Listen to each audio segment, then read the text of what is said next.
Nagsasampay na naman si Madam. May bisita tayo mamaya. And paglulutuan natin sila ng Pansit Molo. Kasi taga Bacolod sila and gusto ko lang, you know, I want them to feel home. Kahit na nasa malayong lugar tayo, kahit na nandito tayo sa Dubai, maramdaman nila na nasa atin ta or nasa kanila sila. Ito si Mike Leds and yung wife niya si Jess. Nagluluto sila ng Pansit Molo rin sa bahay nila. Natikman ko. Masarap. Masarap yung Pansit Molo nila. Family recipe siya. So ang gagawin ko ngayon, hindi ako gagawa ng original na Pansit Molo. Gagawa ako ng version ko for today. Ang pagluluto ay it's all about, or you know, life. It's all about being able to adapt. So speaking of, you know, adapting, ito yung nakita ko mga ingredients kanina, and I'll make sure na nandyan pa rin siya sa pinaka essence ng dish, or malapit pa rin siya. Kumbaga, pag kinain mo, Pansit Molo pa rin siya pero with a twist. Pero kailangan, ito guys pag naglagay kayo ng twist sa isang traditional na dish, make sure lamang pa rin yung pinaka-essence niya. Example, kung adobo pa rin siya. Nandyan pa rin yung suka, nandyan pa rin yung laurel. You know, kung gusto kayo mag-twist, siguro lagyan nyo ng, depende sa asukal, pwede kayo maglagay ng coconut sugar, muscovado sugar. You know what I mean? So kung Pansit Molo, mamaya pakita ko sa inyo yung step-by-step process. And then, pakita ko rin sa inyo yung twist na nilagay ko. Ang haba na. 2 minutes na to. Anyway, guys, sorry medyo hindi pa ako nakakain. And then, yung utak ko parang hindi pa dire-diretso. Kasi, siguro, as always, hindi pa ako naka-ready. I have 1 hour. Pupunta sila. First time nila kakain dito sa bahay. And medyo may konting nervousness. Nervousness in a sense na gusto ko ma-meet ko yung expectations nila kasi parang may expectations sila. And then also yung mga Ilonggo kasi yun nga. So basta masinadya lang ta. Sarap tayo. Basahan para hindi dudulas ang chopping board. Isa.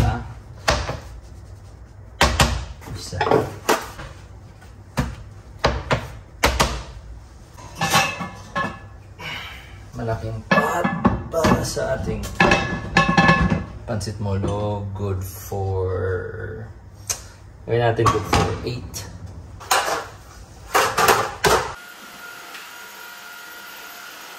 Sipag ng asawa ko. Okay. So, guys, may bagong mic na ako. Kasi, basta may nakuha. Gusto ko kasi sobrang compact lang Ayaw ko ng parang, kasi pag nilagyan ko na ng mic na, or pag medyo sobrang halata na yung mic na ko-conscious na ako. So, ito medyo swabe lang. Ba't ka tumatawa? Yeah, sige. Actually, I would like a drink. Pwede banana shake, babe? Sige. Hindi ako gumagawa na. Product lang ginagawa. Grabe. Nagtanong ka tapos, nung sinabi ko na kung ano, nagtanong ka, gusto mo ng drink? Nagsagot ako, yes. Tapos, did you see the reaction on her face? Gusto ko ng banana shake. Bilang, grabe.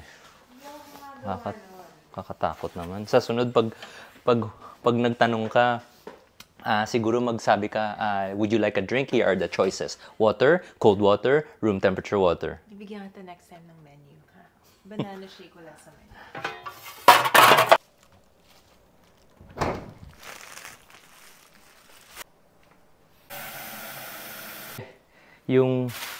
So okay, recap lang. Pakita ko sa'yo. And sana matuto ka rin para magawa mo to in the future. It's so simple, babe, really. What you do is you just put water, well, which we'll do now, here. Kaya mo to. This is like, Kind of like instant pancit Molo. hindi naman instant. Gagawin ko ba rin yung chicken broth from scratch. Yung secret sa pancit molo is kailangan yung sabaw mo masarap. Meaning, yung chicken broth mo masarap. So, yun yung gagawin ko ngayon. So, I'm just going to fill this with water and then I'm going to boil some chicken. Okay, pwede na to. Ko lang siya dito. Then, ready ko na yung chicken. Bumili ako ng chicken feet para malasa talaga yung broth natin. So, i-rinse ko lang itong ating chicken feet. Sa Wemart. Can I see? Rinse ko lang siya. So, lahat yan lalagay mo? Ha. Para matapang talaga ang broth. Ideally, mga 2 to 3, minimum 2 hours, 2 to 3 hours. I have 4 packets of chicken. Ang una ko sigurong isa lang, itong frozen. Ito kasi, ito bago, kakabili ko lang. Ito, matagal na to sa freezer. So, itong gamitin ko rin to for broth. And also, for flavor. And, syempre, yung meat nito, masarap pa rin. Pero mas maganda to. Ito, mamaya, i-poach ko lang siya. Meaning, parang, yung sakto lang yung luto. Ito talaga ilaga ko. So, kahit frozen pa, okay lang, pasok niyo lang siya. It's just gonna naturally defrost. Ang gagawin natin, pakuluin natin siya, tapos aangat yung parang scum na tinatawag, tapos kunin natin yan, linisan natin, then doon na tayo magtimpla. So, kunin ko lang yung ulo niya and yung balat niya. Ihalo ko na rin siya dito sa broth. Then yung meat niya, mamaya na natin lutuin. Mamaya strain na lang natin tong mga balat. Kung kaya nyo i-peel yung shrimp na isang intact siya ganun, para mamaya mas madali siya i-fish out. Yung naisip ko sa remaining shrimp head and shrimp shell, i-roast ko siya sa air fryer. Tapos, I'm gonna coat it with achuete oil, roast it, and then halo ko siya dito para mas mabango. Pwede rin kung meron kayong, kung gusto nyo ihawin, or pwede rin sa toaster. Pero since na may air fryer tayo, eto. And then, sobrang sarap ng Yakult and gin. oh? Ano yung halo mo? So, dalawang Yakult. And then 1 shot of gin. Try mo lang. Sobrang sarap. I've never had this in my life. Try mo lang.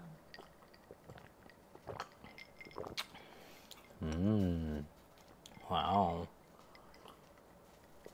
Can you make me one too? Okay. What's that? This is achuete oil. Stayed in Ilonggo. Istiwitis. Si Camille, every time di ba, ang achuete or ang anato sa Ilonggo, sa aton, istiwitis. I love that word. Istiwitis. It's so cute. Istiwitis. Okay. Ayers. Okay. Tingnan mo. Okay. What's hamot-hamot? Bango. Bango-bango. Mamaya, ibang practice ka na mag-Ilonggo kasi mamaya, bisita natin mga Ilonggo yan. Magtatagalog lang kami para sa'yo. Naka-intindi naman ako. Di ba mga Ilonggo, gitaya, mga Bisaya, gid. Uy! Diba? Parang di tayo naghahalo. Di tayo nagmi-mix. Parang all the way tayo pag nagsalita tayo. Di ba la? Tsakto, di ba? Nakaka-intindi ako, Jutay. Pila ka years mo na ginahambal, naka-intindi ka, kada magsurya kami, why ka man may intindihan? Nakaka-intindi ako Sige. Hindi ako sumasagot. Sige. So, ilungguhon ko at tinang-tang kintindi ka. Butang ko ang mantika. Okay, you pour the oil. Sige, Bisaya. Tatingnan natin kung ihulog ta ang mantika. Pag unya, kabaw mo ko gamay binisaya kay nag-skwila mo ko sa Dumaguete sang una. Pero kasabot gid ko 90%. O sige 85%. Pero sa Siargao medyo hirap ako. Kasi yung sa Siargao na Bisaya or yung Surigao nun na Bisaya iba eh. Anyhow, ihulog ko ang sibuyas, ang ahos. Tapos ahos. Ahos? Ahos in Ilonggo is garlic. Ana lang. Konti lang. Ganyan lang. Ganyan. Dili ka makasabot, oy. Sige, i-turn on ko na ha. Turn on ko na. Yan, ana-ana lang.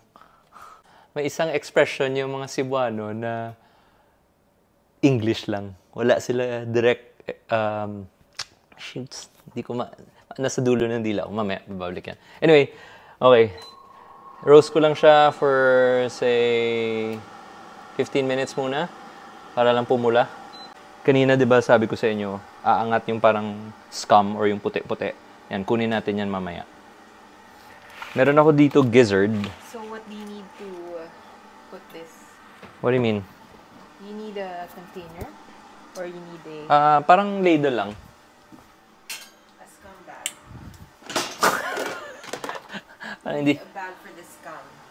hindi maganda pakinggan yan. Yan o, ganun lang o.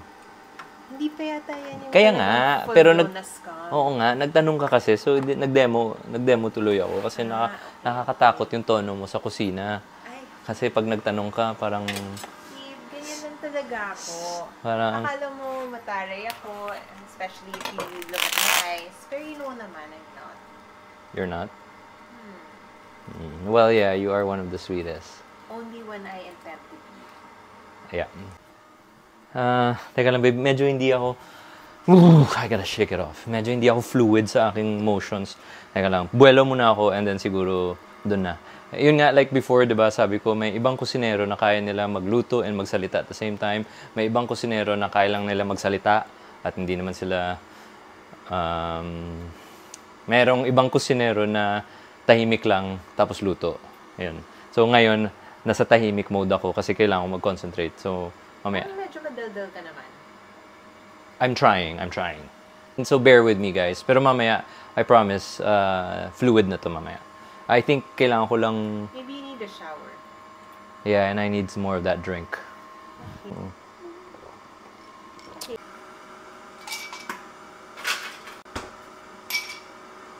Yan. So Yakult, dalawang Yakult and So, may ita-try lang ako. I-try ko lagyan ng tonic water. Hindi ko alam kung anong lasa, pero malalaman natin. Cooked in Istimitis. Istimitis. Meron pa ako isang favorite na Ilonggo word. Ano? Yun? Isip ko. Ang kikit kasi ng mga words sa mga Ilonggo. naalala ko na yung expression ng mga Cebuano. Naalala ko na. Okay. Ano ang smart sa Tagalog? Matalino. Ano ang smart sa Ilonggo? Alam. Alam? Alam. Sa mga Cebuano, ano ang smart? Sa mga Cebuano, ano ang smart?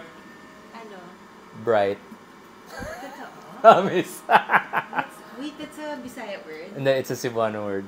Pero, uy, mga Bisaya, mga taga Bohol, mga taga Davao, ano ang matalino sa inyo? Bagay, parang I hear that a lot. Diba? Bright kaayo, uy. Ay, oo nga. Diba? That's right. Bright kaayo. Okay. Ito, hindi pa masyadong bright. Malapit na. Pag nag-bright na to, lagay na natin dito. Hulog ko na rin yung garlic.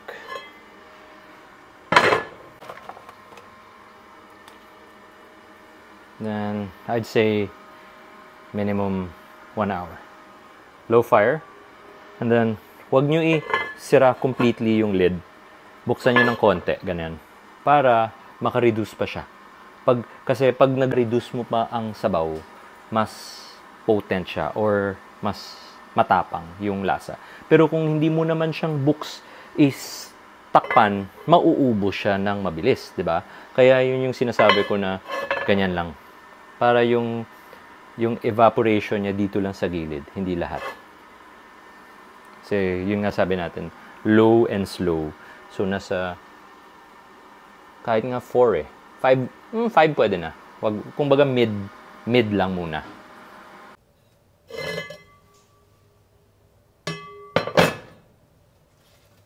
Lagay ko to lahat para hahalo na rin yung lasa ng spring onions natin sa broth. Then, ito, nilagay ko na yung dumplings. Yung first batch. Lakasan ko yung lakas. Para uusok siya. Yan. Trial muna to.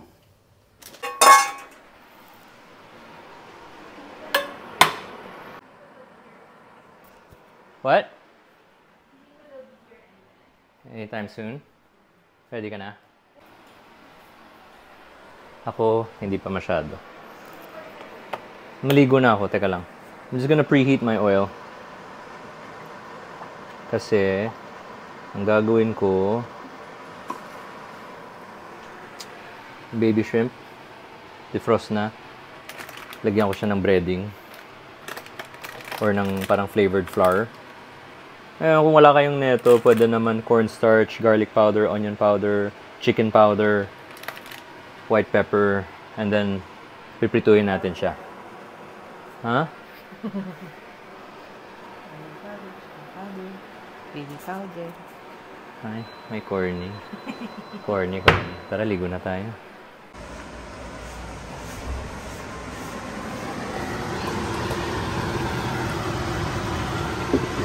Yung dumplings, mga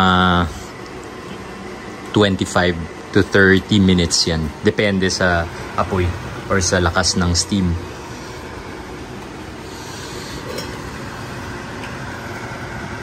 Konti pa, konti pa.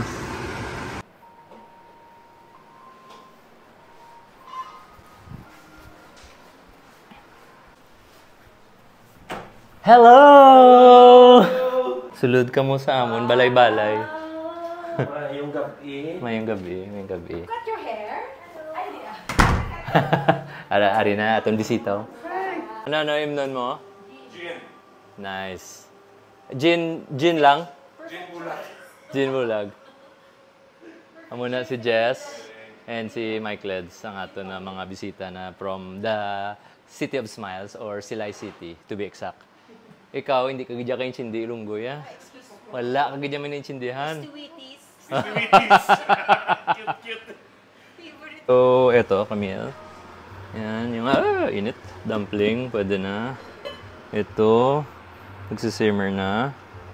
Ngayon, actually, hindi. Bakit parang kulang? Huh? Kasya na ba yan sa atin, apat? Oo. O sige. Takpan ko para hindi na siya mag-reduce. Pero maganda na yung lasa niya. So, kasi kung dagdagan ko ng tubig to, tatabang siya ulit, di ba? Hindi, pero yung meat. Kasya yan. Teka lang. Ito ngayon. Gagawin natin. Okay. Importante sa pancit molo ay, alam ni Mike to, kasi si Mike gumagawa ng pancit molo sa bahay nila. Ay. Di ba, ginatimplahan mo molo wrapper ang kaldo. Mag-ubra ka mo molo. Pag may sobra.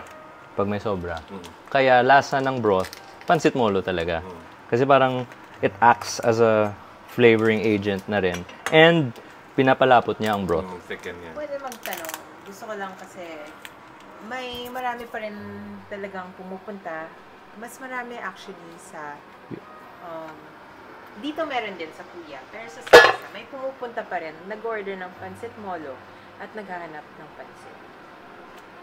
Ano ang explanation namin? Hindi totoo.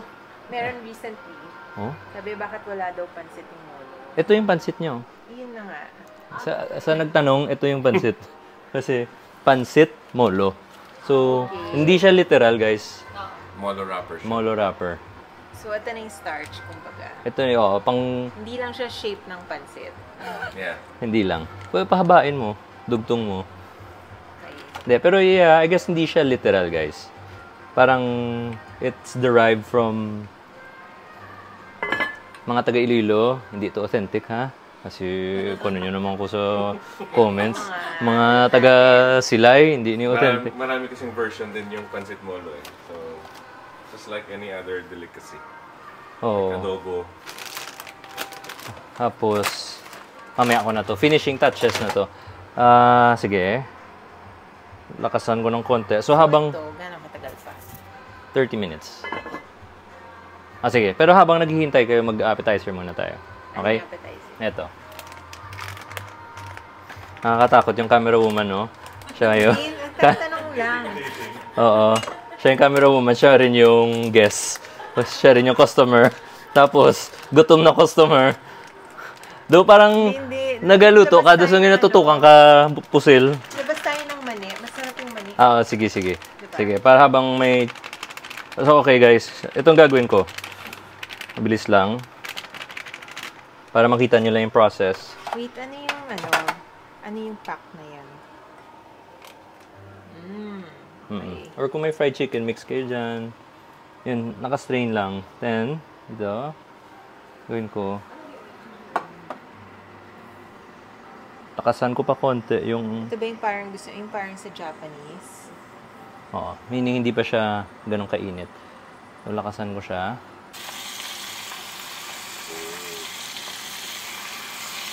Angay yan. Ginisa suka ni Michael. So, pag nag-deep fry ka, wag masyado masikip. Kumbaga, kailangan may social distancing. Yan. Local made. Halina sa halina sa sari-sari. Uwi kami. Talisay sa Bacolod. Namin na. Oo, ang hagpok-hagpok. May wedding pa kami. Magila. Namit, Mike. Tapos ginawa kaming sponsor. Ano kami? Medyo. Oh my God, so good. Namit, no? Pakilala. Saan yung So guys, ito. Oh my God. Harina yung fried chicken mix. Yan, papakay. So good.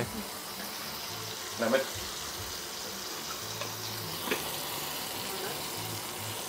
Diba?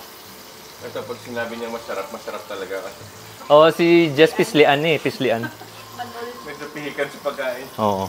Tapos ayaw mo. Huwag mo nang bawasan Huwag mo nang bawasan. Kasi, para hindi tayo, para mamaya, marami tayong ulam. Marami pa kaming Okay. space. Ito. So, bumili na lang ako ng frozen Xiaolong Bao. Kung gusto niyo gumawa, pwede naman. Pero, ako. Oo. So, guys, kung nasa ibang bansa kayo, punta lang kayo ng Chinatown or ng Chinese grocery. You're gonna break it. I know. Wait. Pet peeve ko yun. Okay. Wait. So, ang next natin gagawin, lutuin na natin ang Xiaolong Bao. Pero, Bakit nilalagay mo sa tissue? kasi ayaw ko dumikit eh. So, sesame oil. Para na rin mabango. Actually, alam mo ano. Ito pwede rin. Lagay mo yung sesame oil dito. Para mabango. Oo. Tapos, lagay na natin yung Xiaolong Bao. Yung iba, sorry, na napunit. Ito talaga, kailangan gentle ka talaga, no? Yung napunit, lagay ko na lang, ihalo ko na lang sa soup. Okay lang, steam mo pa. Oo. Teka lang, masikip na. Ngayon, tanggalin ko lang yung mga shrimp head. Shoot ako mag-settle. Both. Grabe tayo. Sige. Okay na. Sige na, ako na bahala dito. Thank you. I-strain ko lang to lahat. Habang nagluluto ako dito, chinichika ako ng mga kasama ko. So, sorry na itong towards the end na shrimp, medyo yung ating mantika dark na. So, mamaya, pag nag-serve tayo, itong maganda, yun yung ilagay natin sa taas. And then yung maliit tuloy. Yung medyo dark na, yun yung nilagay natin sa baba. So, ganun lang guys, mga tricks. Pero syempre, sa restaurant, hindi pwede to. Sa bahay, pwede ka makalusot kasi mga kaibigan mo, hindi ka naman binabayaran. So, pwede kang, di ba? Anyway, hulog ko na yung manok. So, nakakuha na ako ng lasa talaga from the chicken feet, from the shrimp head. So, matibay na yung broth natin. So, itong remaining na chicken, hulog ko siya towards the end kasi gusto ko siya na gusto kong malambot. Yung parang Hainanese na texture. Okay, nakakatakot. Okay, ihay. Uy, grabe, matagal pa yan. Oo nga eh. Sige, magsaserve ako ng appetizer muna. Sige. Ano? Wow. Yan. Hayaan natin yan. Yung shrimp, mamaya pag kumukulo na to, tsaka ako ihulog na to. Dagdagan ko ulit ng molo wrapper para lang mas malasa pa. Yun o, ganun lang. Punit-punitin nyo lang. Ihalo ko rin tong dumplings na to dito. So, para siyang wonton. Kung sa English pa, it's a chicken and wonton soup. Pero sa amin, sa Bacolod, or sa mga taga-Visayas, Pancit Molo. Pero guys, again ha, hindi to original na Pancit Molo. Chinoy na Pancit Molo na to, or Pancit Molo na ginagawa mo sa overseas. Kung malayo ka sa atin. Well, si Mike Leds, yung naghawak ng camera, siya yung ultimate na taste tester. Mamaya, kung sabihin niya na, oh sige, pwede na, hit the spot naman. Hindi siya Pancit Molo, pero yun lang yun eh. Guys, hindi naman natin talaga ma-replicate yung pinaka-authentic na lasa. Kasi, first of all, iba yung lasa ng sibuyas sa atin. Iba yung lasa ng bawang. Iba yung lasa ng tanglad. Correct. So, let's just make do. Pero at the same time, basta malapit lang tayo sa pinaka-essence ng dish. So, yun. Anyway. The improvised pancit molo. Parang ganon. And then, since na medyo natatak na ako kay Camille, ipi-plate ko na to ang ating appetizer. Okay. That's really good. Sige. Magsaserve na ako ng appetizer. Huwag kang mag-alala. Ito, halika. So, yung shrimp, lagay ko dito sa air fryer para lang mainit ko siya ng konti. So, high lang. And then, siguro 5 minutes lang. Oo. Pero alam mo, oo, para hindi na siya ma-overcook. And para lang mainit lang. And then, ito yung molo natin, oh. Malapit na siya. Malapit na yan. Ngayon, Iba na to. that's pork cheeks. That's so good. Yeah. Okay. Konting patis lang. So, hindi na to original, ha? And then, yung iba naglalagay ng chicken cubes, chicken powder, ito liquid seasoning. Konting-konti lang, pitik lang. Yan, ganyan lang. Ganyan lang. Then, ihulog ko na ang ating dumplings. So, kumbaga, marami. Tingin ko gutom na sila. Ay, alam ko. Mamaya na. Hindi pa luto yung chicken eh. Okay. Sige. So, natimplahan ko na siya. Yun lang. Patis lang. Wait lang. Pinaka-importante sa pancit molo ay yung fried garlic.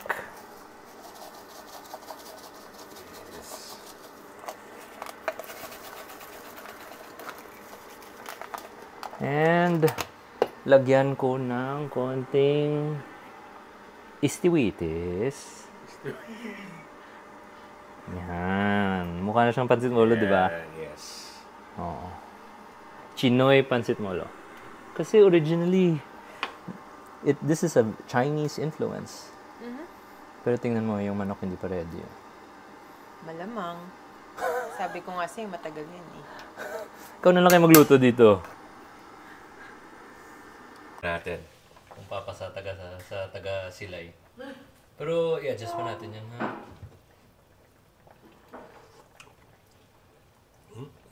Pwede na.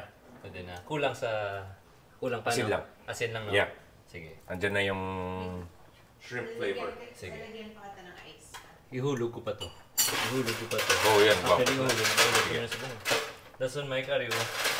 Patis lang. Kaya namin, hindi siya klase ng patis. Simutib lang.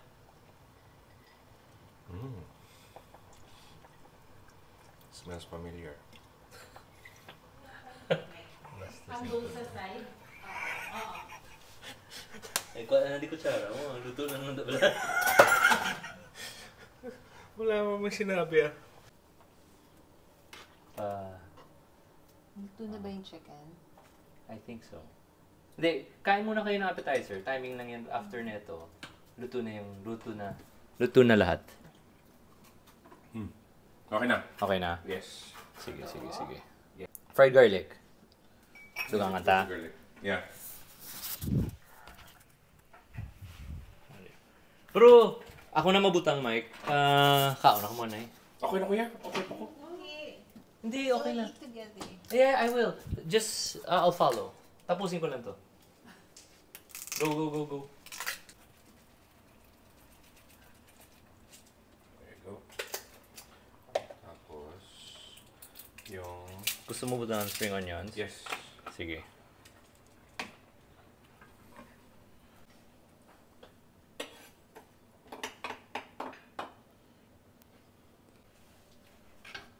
Ang bisita ko pa pinaluto ko. Naluto. Okay. Mukhang promising na yan. Yeah. Sige, sige. The color is good. Sa amin kasi sa Silay. Yes, taga sila ka. Ayos na. Okay na. Mhm. Pwede na. Yes. Yes, yes, yes. Do may pagka-chinoy, no? Yeah. Do chinoy ng pansit molo. Okay, sige, count ta. Let's go. Okay. Bok choy, corn, Patikulon, tilawan mo. Oh, iba-iba. sarap. Namin siya sa langgaw, no? Kaya, babe. Sige. Kulang na damo ilim nun. Sabi ko kulang na ng maraming alak. Sabi. Grabe ka dyan. I need to buy tomorrow. Pero do crablets blau, no? Na kaumutan na. Tanan, yeah. Paborito na ni, paborito to ng kapatid ko. Sino? Katrina. Ay, yung baby shrimp na. Yung kagandahan sa pot na to, pwede na rin siya maging serving. Yes. Pot! Okay, okay. Tandran. Go. Siyang tirol pag wala yung istilis. Okay, so yung molo natin, medyo umiba ng konti kasi we're having it with xiaolong bao. Wow. Xiaolong bao. Okay. Mamaya na yung chicken, unahin nyo muna yung dumplings. Thank you, chef. Thank you. Kuhanta ka fried garlic. Yeah. Sa ating dinner, siguro next time pwede nyong, depende talaga sa gamitin yung dumpling. Yung napili ko kasi pork and cabbage. So, or pork and chives rather. So, I mean, di ba sa pancit molo, it's pork and shrimp. So, I guess, pag if you wanna kind of like remake the pancit molo dish, always use a pork and prawn dumpling or flavor para makuha mo pa rin yung parang characteristics ng pancit molo. And also, importante talaga yung molo wrapper kasi siya yung nagbibigay, yung Filipino molo wrapper kasi siya nagbibigay distinct lasa talaga ng pancit molo or for a pancit molo. Okay, thank you guys. Thank you.